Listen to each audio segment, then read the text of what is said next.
दोस्तों नमस्कार, बात करेंगे निफ्टी कहाँ पे कामकाज कर सकती है कल और क्या हमारा प्लान रहेगा। आज हमने जो प्लान बनाया था वो ये था कि मार्केट अगर 23,380 को ब्रेक करती है तो हम कॉल की तरफ इंटरेस्टेड रहेंगे। लेकिन मार्केट बहुत ज़्यादा गैप डाउन खुली और मार्केट ने ये ब्रेक नहीं किया। समझ रहे हो? सो क्या होता है कि मार्केट के अंदर 1 दिन पहले प्लान बनाना इसलिए बहुत ज़्यादा इंपॉर्टेंट होता है। आप सोचोगे कि नहीं मार्केट खुलेगी, उसके बाद मैं कैंडल देखूँगा, चार्ट देखूँगा, ये देखूँगा, उस हिसाब से ट्रेड ले लूँगा। नो, ऐसे नहीं होता है। देखो, जो बहुत बड़ा ट्रेडर है, बहुत दिन से ट्रेड कर रहा है, बहुत ज़्यादा एक्सपीरियंस है और वो प्रॉफिटेबल है, मोस्ट इंपोर्टेंट थिंग वो प्रॉफिटेबल है। वो ड्यूरिंग द मार्केट सारी चीज़ें समझ के कर सकता है ना? क्योंकि उसके पास एक्सपीरियंस है, उसके पास सब कुछ है। लेकिन जो लोग लॉस में हैं, जो मार्केट के अंदर अभी भी एक्सपीरियंस उतना है नहीं, है ना? बहुत ही नया-नया है मार्केट के अंदर। वो अगर सोचेंगे कि नहीं मैं ड्यूरिंग द मार्केट देखूँगा मार्केट क्या कर रही है, तो आप बिल्कुल ह 10 में से आप लिख के ले लीजिए कि 7 बार आप जो है लॉस में जाओगे और 3 बार प्रॉफिट में जाओगे और 7 बार का लॉस जो होगा ना, मान लो 7 बार का 3 बार का जो प्रॉफिट है, वो मान लो कि ₹3000 है। लेकिन 7 बार का लॉस मिला के आपका 30,000 प्लस आ जाएगा। तो ओवरऑल आप 27,000 के लॉस में रहोगे, है ना? क्योंकि ये नेचर होता है एक रिटेल ट्रेडर का। तो हमेशा ऑप्शन ट्रेडिंग के अंदर 1 दिन पहले जो नए-नए हैं या जिन्होंने जो मतलब 5 साल से नीचे अगर आप ट्रेडिंग कर रहे हो, सिंपल सी बात मैं बता रहा हूँ, तो आपको 1 दिन पहले जो है मार्केट के अंदर प्लान बनाना चाहिए।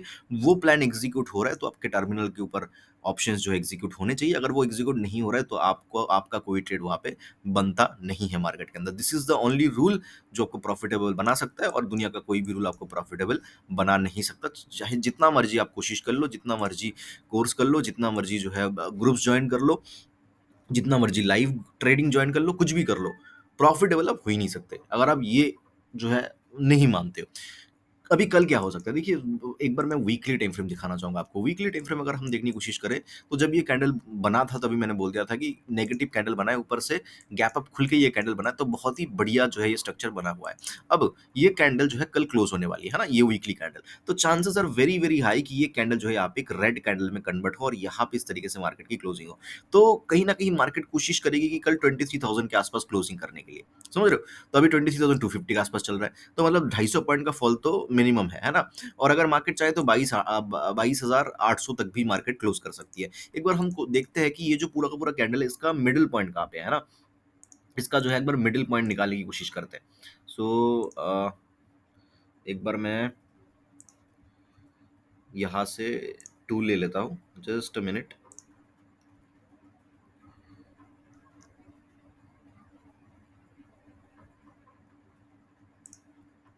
ओके। सो ये हमारा था इस कैंडल का हाई और ये था इस कैंडल का हमारा लो, ठीक है? तो इसका मिडल पॉइंट कहाँ पे आ रहा है? 22,900 के आसपास। तो एक एक पॉइंट ये रहेगा जहाँ पे मार्केट सपोर्ट ले सकती है। तो ओवरऑल मार्केट के अंदर ये कैंडल जो है यहाँ पे आके क्लोज़ हो सकती है, इसमें कोई दोहराई नहीं है। ये पहली पॉसिबिलिटी होगी, समझ रहे हो? पहली पॉसिबिलिटी क्या है? फिर से बता रहा हूँ, पहली पॉसिबिलिटी और सबसे ज़्यादा जो है प्रोबेबिलिटी जिसके अंदर है, वो ये है कि ये कैंडल कहीं न कहीं यहाँ पे इस तरीके से क्लोज़ कल हो सकती है, इसके चांसेस ज़्यादा दिखते हैं। अब एक्सपायरी का प्रेशर वगैरह था, तो ये कैंडल ज़्यादा जो है यहाँ पे हो नहीं पाई, तो अभी कल चांस है, कल ऊपर से फ्राइडे है, तो मार्केट जो है ये कर सकते हैं। तो ये पहली पॉसिबिलिटी हो गई। दूसरी पॉसिबिलिटी, ये जो कैंडल है, ये कहीं न कहीं थोड़ा-सा ऊपर चला जाए और कहीं न कहीं यहाँ पे जो है इस तरीके से ये ओपनिंग प्राइस है, तो इस तरीके से जो है कैंडल यहाँ पे क्लोज़ हो जाए। इसके चांसेस मुझे कम दिखते हैं, मतलब लगभग-लगभग 30% या 20% के आस-पास इसके चांसेस हैं। बाकी 70% चांस जो है ये कैंडल बनने का ही है। तो इसका मतलब ये है कि कल ऊपर की तरफ अगर मार्केट निकल भी जाए, तो हमारे लिए कुछ खास सिनेरियो नहीं है, पहली चीज़। ध्यान से समझना, प्लान मैंने बोला ना प्लान बनाना इंपॉर्टेंट है, प्लान को समझो, प्लान क्यों इंपॉर्टेंट है? कल अगर मार्केट को नीचे आना पड़ेगा, ठीक है? अगर कल मार्केट को नीचे आना है, जो हम सोच रहे हैं कि यहाँ तक क्लोजिंग हो सकती है, यहाँ तक क्लोजिंग हो सकती है, अगर मार्केट को एक्चुअली में नीचे आना है, ठीक है? तो मार्केट क्या क्या नहीं करेगी, मार्केट ऊपर और जाने की कोशिश नहीं करेगी या गैप अप नहीं खुलेगी मार्केट।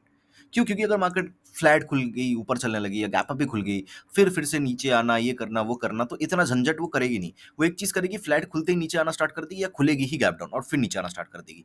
तो ये मार्केट की जो है टेंडेंसी हो सकती है, क्योंकि ऊपर खुलेगी तो क्या हो सकता है, फिर से उसको बहुत ज़्यादा जो है यहाँ पे प्रेशर देना पड़ेगा, ये करना पड़ेगा, वो करना पड़ेगा। वो क्या करेगी, अरे मेरे को नीचे जाना है, खुल दिया नीचे और झटाक से नीचे की तरफ चलती गई मार्केट। तो ये एक प्लान जो है हमारा बन सकता है कल के लिए। तो ओवरऑल इस डिस्कशन को कन्वर्ट कर लेते हैं स्ट्रैटेजी में। देखो, कल अगर मार्केट फ्लैट खुलती है, मार्केट किसी भी पॉइंट ऑफ टाइम 23,200 के नीचे आ जाए, मैं यहाँ पे पुट की तरफ इंटरेस्टेड हूँ। ये एक हर्डल ज़रूर हो सकता है, लेकिन मेरे हिसाब से ये टूट जाना चाहिए।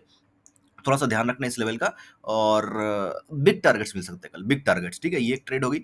दूसरी ट्रेड मार्केट गैप डाउन खुलती है, बहुत बढ़िया बात है। फर्स्ट कैंडल के लो के नीचे मैं पीई की तरफ इंटरेस्टेड हूँ या अगर मार्केट खुलते ही जो है नीचे चलने लगे, फर्स्ट कैंडल रेड बने 5 मिनट का, उसका लो ब्रेक हो जाए, मैं पीई की तरफ इंटरेस्टेड हूँ। ऊपर की तरफ जाने को चली जाए मार्केट, कोई दिक्कत नहीं है। 1%, 2%, 5%, 10%, 20% जितना मर्ज़ी बढ़ जाए।